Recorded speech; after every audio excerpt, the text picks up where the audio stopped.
Hello, welcome to Cherry Beckert's GovCon podcast, where we discuss current government contracting trends, compliance matters, and best practices to guide federal contractors forward. My name is Eric Poppe. I'm a director with Cherry Beckert, and with me today is Jacquelin LaClair. Jacquelin is a team member in our GovCon consulting group and part of the same team that I'm part of. And today we are continuing our business systems podcast series. And Jacquelin, first off, thanks for joining me today. I know this is the first time that you've been on one of the podcasts, and just first, thank you for joining. Thanks for having me. To start off, do you want to just give a quick background or give a quick intro on yourself and, what you did prior to joining Cherry Beckert? All right. Okay, so my government experience spans about 10 years working with DCAA and DCMA, and we reviewed small and major contractors in Virginia and Texas. Thank you. So I know today we're talking about accounting systems and the requirements for government contractors, since we're really seeing this more and more when it comes to part of scoring criteria for proposals. And, of course, if you have a flexibly priced contract with the federal government, you're supposed to have an approved accounting system. And, I'm really happy that you're on this podcast with me today because of your experience at DCAA and your prior work with conducting accounting system audits on the government side, and now you also help contractors on the consulting side, help our clients get through these post awards. So to start us off, do you mind just giving a quick overview of what are the accounting system requirements, when would they be required, and when does a contractor need to start worrying about it? All right, sounds good. Let's start with the contracting officers. They'll typically be informed on contract requirements, such as whether there's preferences for small businesses, and typically provided a list of potential contractors.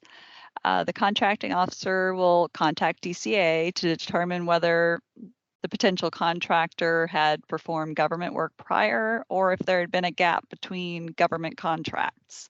If either of those conditions would apply, the DCAA will be notified and the contracting officer will typically request an accounting system audit be performed within a week or two. So let's kind of run through the types of accounting systems. We have a pre-award accounting, post-award, and an in-depth accounting system review. The pre-award accounting system audits are requested to be performed when a new contractor is being considered or if there has been that kind of couple-year gap between government contracts.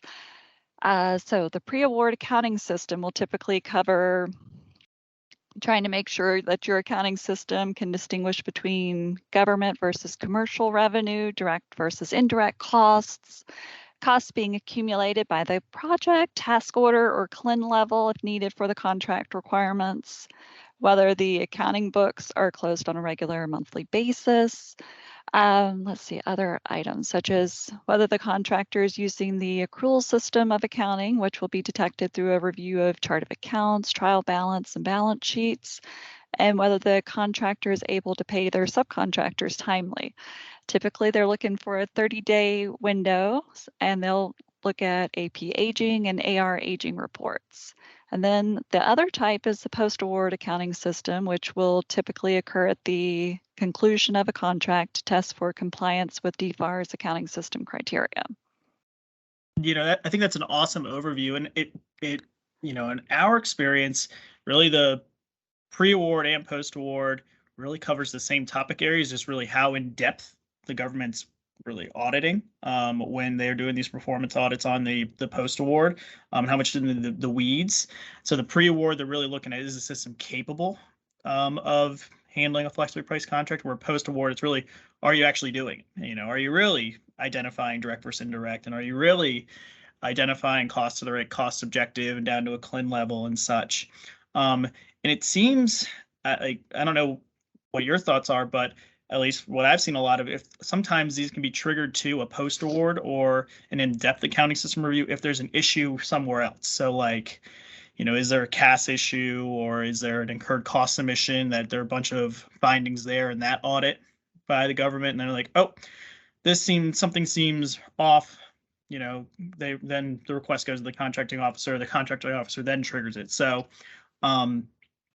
I feel like when the government is reviewing this information, a lot of times what they're looking at is, they're also wondering, is the contractor maybe full or modified cast covered?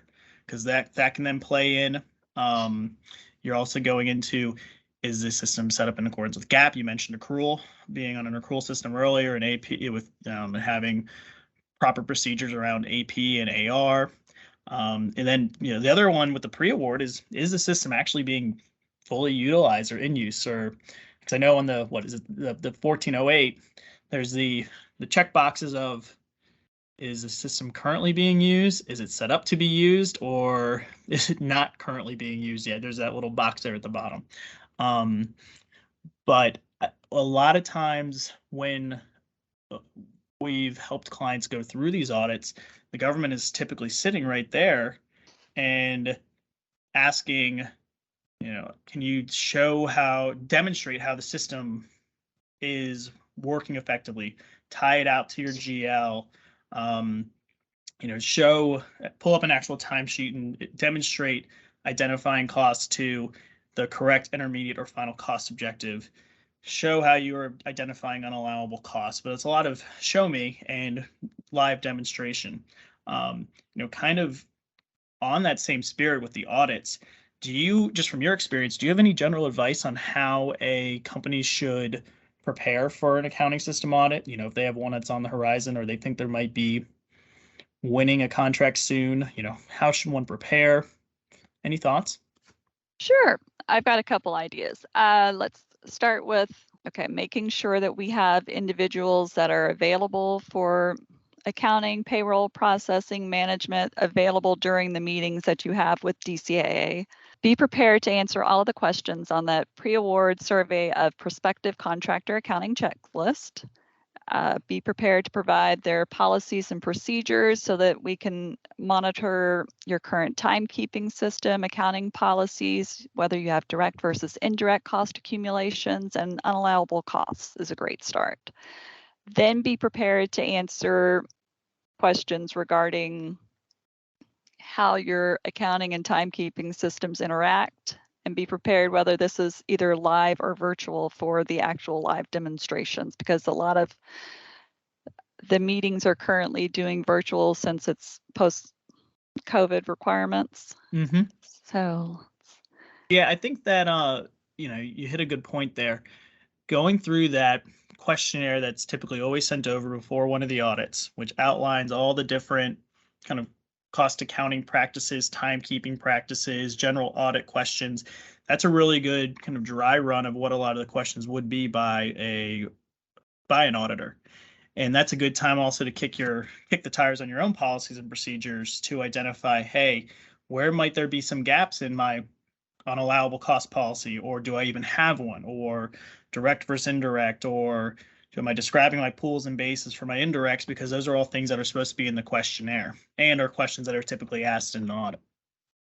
yes, another area they like to hit are typically if there's internal audits, so that they'll go ahead and ask for reports and things like that, so they can see that there is some type of internal monitoring. And from what I've seen so far, it's been more hired out internal audits where we've come in and helped businesses, and sometimes the larger businesses will have the internal audits available. The other things to be prepared for: report polls being live. We need to be looking at charts of accounts, trial balance, balance sheet, aging reports, timesheets, labor distributions, payroll reports, and project status reports. Being able to produce those live is going to be important so that they can tick and tie various schedules and be able to pull things kind of on the spot. Yeah, I've been a part of those live walkthroughs before, and the auditor will literally pull up the trial balance right there, same date, and they'll tie out the number that you sent over as part of your request, their request list that they originally asked for.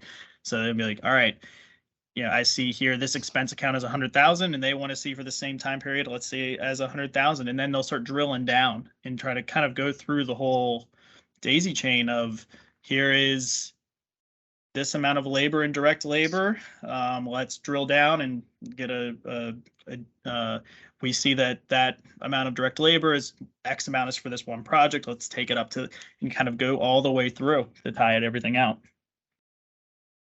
Yep. Typically, I'd request the reports ahead of time. So like you said, kind of run through everything so that the live demonstrations were useful.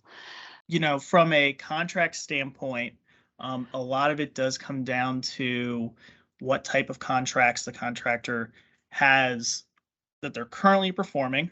And is it all fixed price, and is it T&M? Are they looking to get into the cost plus realm? Or they maybe, sometimes those T&M contracts might burden material where, is technically considered a flexibly priced contract and you're putting G&A on top. So a lot of it does depend on that, those contract types. And, kind of to summarize, I know that we're coming up on the end of our time today to talk about the accounting system. I really, just to summarize for everyone listening, when it comes to the accounting system, the pre and post award really is very similar topics. Again, it's coming from the same criteria. One just builds on the other, and the post award is a lot more in depth. If you are getting ready for a pre-award accounting system survey, the checklist, the SF-1408, is publicly available, and it is something that you can go through and see what those requirements are and start to kick the tires on your own system before it happens. And with that questionnaire that DCAA always sends out, again, it's a good time to tune up your policies and procedures, review your current practices, and start to ask questions prior to DCAA coming in and performing that pre-award. Post-award, if you're in that, again, it's now is the system actually doing it, and really, checking to make sure that what your system is stating you're going to be doing is actually happening, looking at policy procedures, and also making sure that if you have a disclosure statement, you're fully CAS covered, that everything is consistent from there too. It is something that we're seeing overall more common being a requirement as part of RFPs and scoring. Just a really quick way to weed companies out. And we're seeing this really on the IDIQ level or those GWACs. So it's again, sometimes these accounting systems can be reviewed by a third party, be on third party letterhead, or might have to be actually an audit versus a review, or approved by the government. So it really depends. But this is something that is becoming very standard to have an approved accounting system for these large IDIQs. And it's something that, Jacquelin, when we're working with clients, we talk all the time, like, hey, if you're going to stay in the if you're going to keep continuing to grow as a government contractor, the accounting system requirements aren't going anywhere. And sometimes it even starts to flow down into those, non-flexibly priced type contract vehicles, because the larger you get, if you become CAS covered, or if you are winning large fixed price, either sole source, if you're doing any type of, turning in certified cost and pricing data, a lot of it, those system requirements start to trickle in, even if you're not in the cost plus realm. So as you're growing, it's something to always have on your radar. And I think that having a third party review or going through that pre-award is such a great best practice overall too, because you get to, again, kick the tires to see where you might need to tune up your policies, and those can be leveraged as part of financial statement audits. They get impacted by other system audits too, like estimating and purchasing. So it's a good practice to go through it and to look at that checklist, at least from the beginning point.